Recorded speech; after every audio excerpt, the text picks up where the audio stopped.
Derek McInnes is the new Aberdeen manager, but he won't take charge till after the SPL split. Will the boardroom-bound Craig Brown hand over a team in the top or bottom half of the league? The first of two crucial games was at home to Hearts. Al Lammett has the highlights.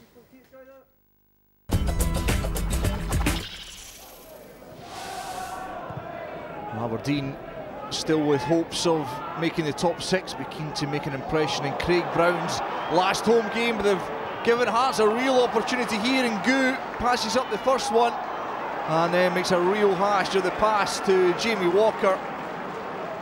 And Aberdeen almost the architects of their own downfall there. Clark Robertson getting himself into all sorts of trouble. Langfield getting him out of it.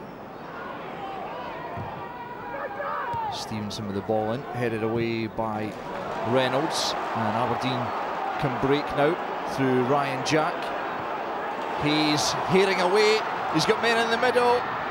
Niall McGinn's one of them, a fantastic counter-attack by Aberdeen, and they have the breakthrough. Lovely ball from Ryan Jack, terrifically unselfish play by Johnny Hayes. And it was easy for the goal machine, Niall McGinn. 18 for the season. The changing of the guard will take place after the SPL split. Derek McInnes, of course, taking charge. And Langfield felt he had to turn that round the post from Sutton. The ball in from McGowan, well met by Sutton. And Johnny Hayes has looked lively. Again running at the Hearts defence, picks out McGuinness, who's onside. And he just poked that wide of goal. And again, Aberdeen find it fairly simple to get their way through the Hearts defence. And Gu, that's a nice turn. Feeds Walker. He'll do well to keep that in, but he has done. There's Sutton! Oh, so close to the equaliser for John Sutton. Walker did tremendously well to get this across goal, and Langfield breathes a sigh of relief. Vernon through for Hayes. McGuinness, but it's offside, and McGuinness's goal won't count. Martin Cryans with the offside call. It looks like he got that just about right. Gary Lockside still trail by the goal to nil. It's a nice play by Towell. Walker, good save Langfield, and Russell Anderson will complete the clearance. And Hearts still well in this game. Jamie Walker with a good shot in the turn here after lovely play by Mary Towell and good goalkeeping. And again, he already has one goal to his name. I'm sure he'll fancy another. This time he picks out McGuinness. No, it's 2-0. No, it's not. It's chopped off again. McGuinness is a second strike that he's had chopped off. On this occasion, you can see that is the wrong call from Willie Conker. And Craig Brown's men denied a perfectly good second goal. McGinn, he's done well. Pass Ryan McGowan too. There's Niall McGinn. Oh, it's lovely from Niall McGinn. What a season he's having. Oh, he looked to be boxed in here, but not Niall McGinn. McGowan beaten rather easily, but take nothing away from the Northern Ireland international. That is 19 goals for Aberdeen this season. Johnny Hayes, past Danny Wilson. Here's McGinn for the hat-trick. Good block from McGowan. And Wilson away. I'm going to put money on this one ending up in the back of the net, but McGowan doing a good job there. Again, Johnny Hayes driving it. The Hearts back line. McGinn goes down, and Willie Collum is going to book the Aberdeen player. Well, he said this was a dive. The new Aberdeen management duo will hope to see more of this type of performance when they take over. That's poor defending. There's Wilson, and Hayes was on the line to somehow keep that out. Wilson must have been sure he scored there.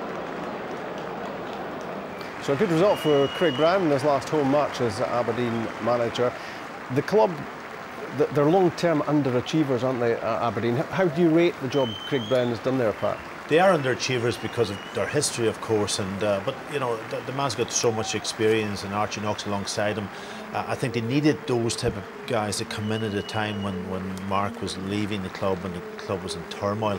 How do you rate what he's done since he's come in? It's difficult. They're in the bottom half.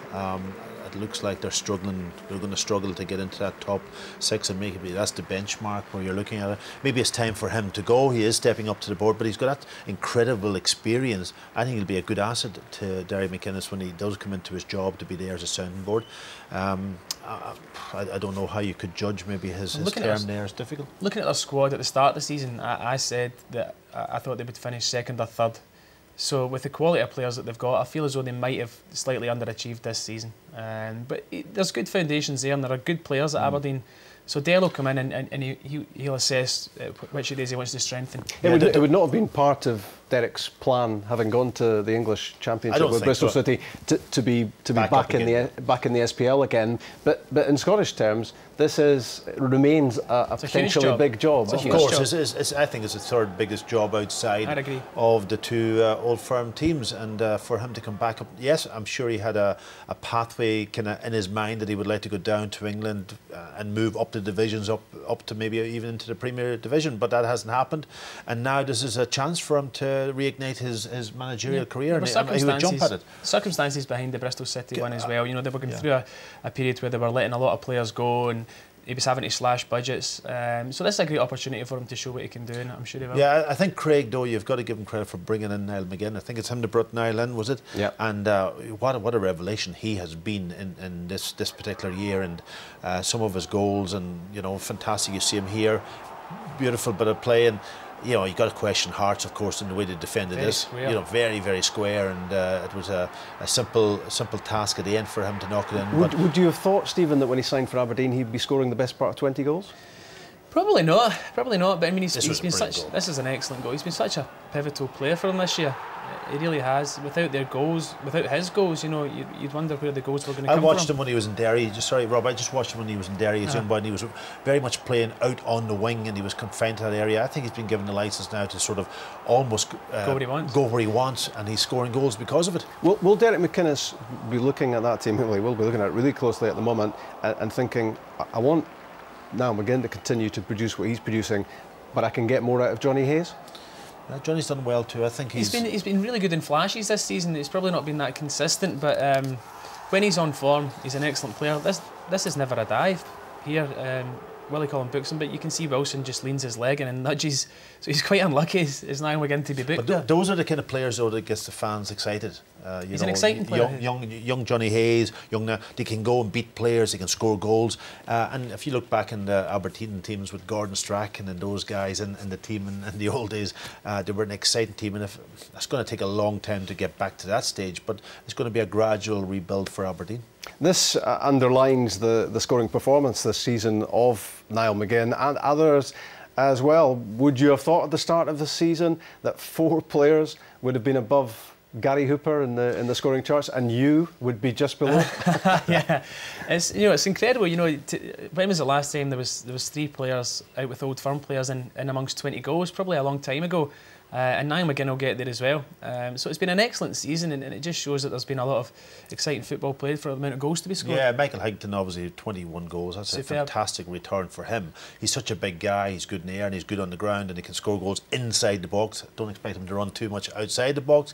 And young Billy Mackay, fantastic. Griffiths has been superb as well, and Johnny Russell in there. I'm a big fan of Johnny Russell. He's he's also been excellent. I know you're a bit peeved that you were only given 12 goals there because you did score 3 others that weren't in the league. They're in the cup. I've got to say, Gary Hooper, what he would have been up to 26. He'd 10 other goals. I'll take any goals that are coming. But I mean, there's some candidates there, presumably, for Player of the Season as well, which is probably a difficult one to call this time around. Yeah, I mean, I think if you look at a team like Motherwell and what Higden's brought to them, he has to be a candidate. And excuse me, Griffiths as well.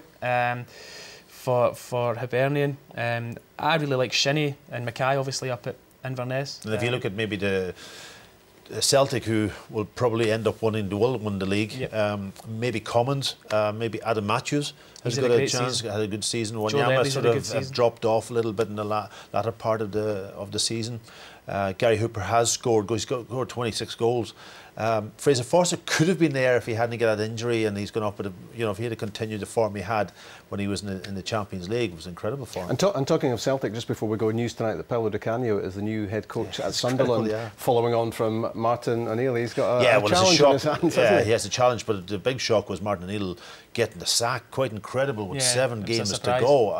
Incredible shock. But then to give it to Paolo Di Canio, who is a great guy, by the way. I was with him when he was there under Tommy Burns. I was coaching, and he was there, and what he had was passion, real passion for the game. Loved to be up the front, and then his training regime was fantastic. A little bit off the wall at times, the passion takes over. I like your understatement. The passion takes over, and we've seen him with Dennis Swindon, but he has achieved things. Dennis Swindon, he got them promotion, he had them up there challenging again, but just that passion sometimes sort of overwhelms him, and he loses the plot a little bit at times. But he's in now where he wants to be in the big league. It would be an incredible achievement if he was to save them.